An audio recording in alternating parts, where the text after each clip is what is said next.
ஆண்டவரே நீர் எனக்கு ஆதரவு.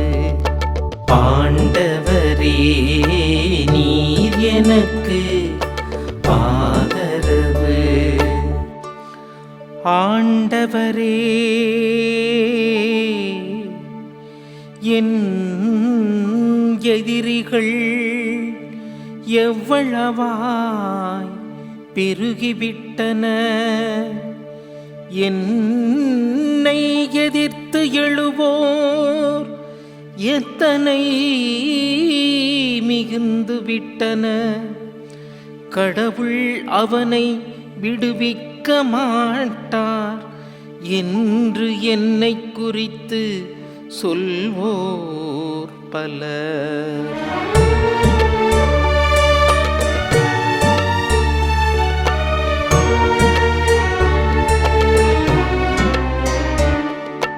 ஆண்டவரே நீர் எனக்கு ஆதரவு.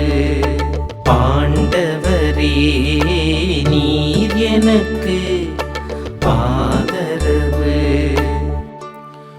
ஆயினும் ஆண்டவரே நீரே என்னை காக்கும் கேடயம். நீரே என் மாட்சி. என்னை தலை நிமிரச் செய்பவரும் நீரே. நான் உரத்த குரலில் ஆண்டவரிடம் மன்றாடுகின்றேன். அவர் தமது திருமலையிலிருந்து எனக்கு பதிலளிப்பார். அவர் தமது திருமலையிலிருந்து எனக்கு பதிலளிப்பார்.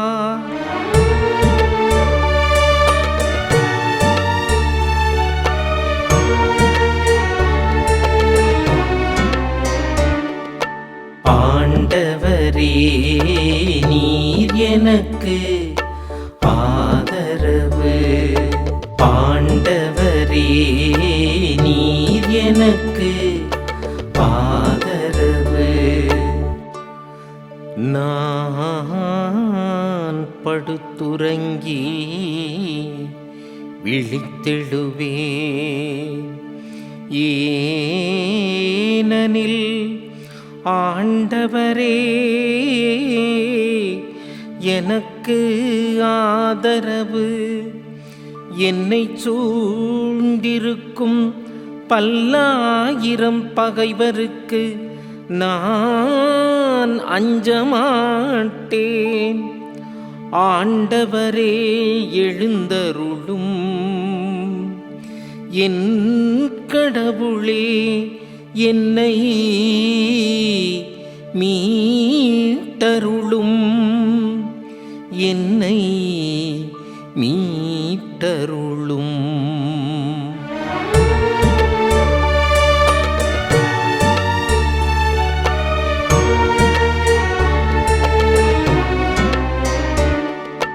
ஆண்டவரே நீர் எனக்கு ஆதரவு. ஆண்டவரே நீர் எனக்கு ஆதரவு. இறையேசுவில் பிரியமான சகோதர சகோதரிகளே, மாதா தொலைக்காட்சி அன்பு நேயர்களே, உங்கள் அனைவரையும் தினம் ஒரு திருப்பாடல் நிகழ்ச்சியின் வாயிலாக சந்திப்பதில் நான் பெருமகிழ்ச்சி அடைகின்றேன். இன்றைய நாளிலே நம்முடைய சிந்தனைக்கு தரப்பட்டிருக்கின்ற திருப்பாடல் எண் 3. அன்பிற்குரியவர்களே, இந்த திருப்பாடலானது தாவீதினுடைய புகழ்பாவாகவும் தன்னுடைய சொந்த மகன் அப்சலோமிடமிருந்து அவர் தப்பி ஓடிய போது பாடிய ஒரு பாடலாகவும் குறிப்பிடப்பட்டிருக்கின்றது.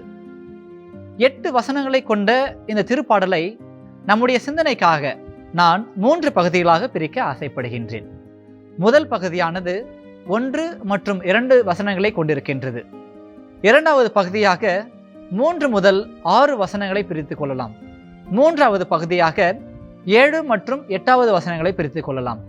அன்பிற்குரியவர்களே, முதல் பகுதியானது தாவீது அரசருடைய எதிரிகளையும் அதனால் அவருக்கு ஏற்படுகின்ற கலகத்தையும் குறித்து நமக்கு விளக்குகின்றது.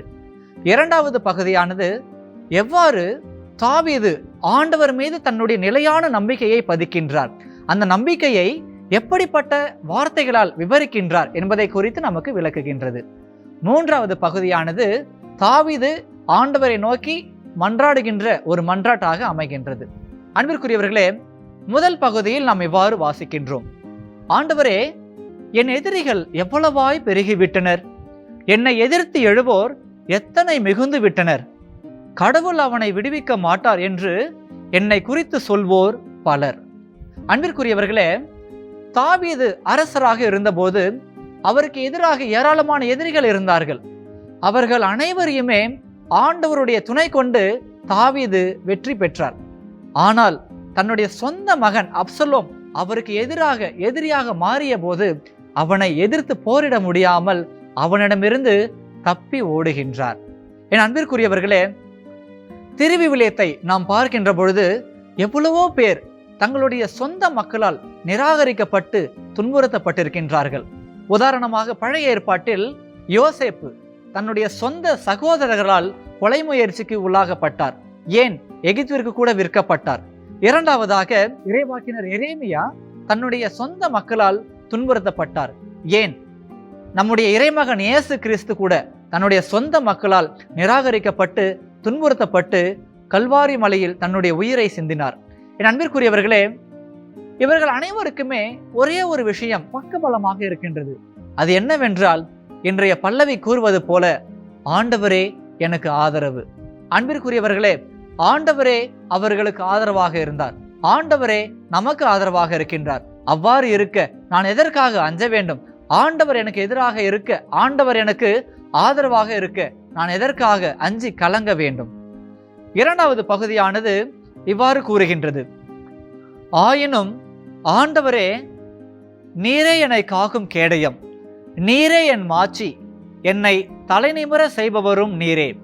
நான் உரத்த குரலில் ஆண்டவரிடம் மன்றாடுகின்றேன், அவர் தமது திருமலையிலிருந்து எனக்கு பதிலளிப்பார். நான் படுத்துறங்கி விழித்தெழுவேன், ஏனெனில் ஆண்டவரே எனக்கு ஆதரவு. அன்பிற்குரியவர்களே, முதல் பகுதியிலே எவ்வாறு தாவீது தன்னுடைய எதிரிகளால் விளைகின்ற அச்சத்தையும் கலக்கத்தையும் குறித்து இறைவனில் மேற்கொண்டாரோ அதை முற்றிலுமாக மாற்றும்படியாக இப்பொழுது தாவீது தன்னுடைய நம்பிக்கையை ஆண்டவர் பாதம் வைக்கின்றார். அதை மிக அழகான வார்த்தைகளால் விவரிக்கின்றார். ஆண்டவரே என்னை காக்கும் கேடயம் என்கின்றார்.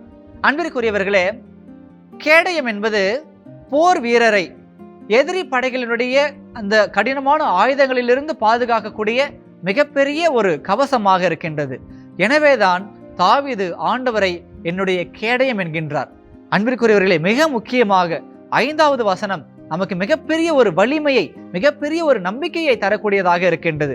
5வது வசனத்தில் நாம் இவ்வாறு வாசிக்கின்றோம்: நான் படுத்துறங்கி விழித்தெழுவேன், ஏனெனில் ஆண்டவரே எனக்கு ஆதரவு. அன்பிற்குரியவர்களே, தாவீது கூறுகின்றார், நான் படுத்துறங்கி விழித்தெழுவேன். அவருடைய சூழ்நிலையை நாம் சற்றே சிந்திக்க வேண்டும். அவருடைய அரண்மனை, அவருடைய அரச பரிவாரங்கள், அவருடைய போர் வீரர்கள் அனைவருமே அவரை விட்டு அகன்று விட்டார்கள்.